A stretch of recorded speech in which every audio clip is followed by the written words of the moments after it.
বিশ্ববিদ্যালয়ের রাষ্ট্রভাষা সংগ্রাম কমিটি পরিকল্পনা করা হয় মা ও সন্তানের বন্ধনের কথা।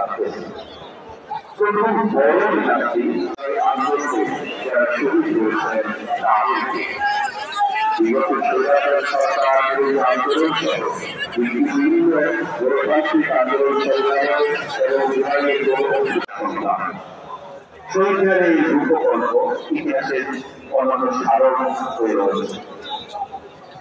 ভাষা সমুদ্রের এই স্মৃতিফলকটি 1971 সালে পাকিস্তানি হানাদার বাহিনী আবারও উড়িয়ে দেন। 1972 সালে স্বাধীন সার্বভৌম বাংলাদেশে এই ভগ্ন শহীদ দিনারে পালিত হয় মহান শহীদ দিবস ও আন্তর্জাতিক মাতৃভাষা দিবস 2025 উদযাপনের সকল কার্যক্রম সুষ্ঠুভাবে সম্পাদনের লক্ষ্যে আপনাদের সকলের সার্বিক সহযোগিতা কামনা করছি।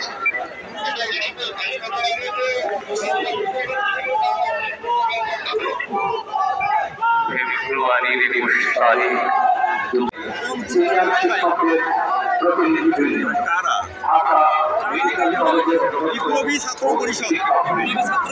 ঢাকা বিশ্ববিদ্যালয় অ্যাসোসিয়েশনের সংস্কৃতি বিষয়ক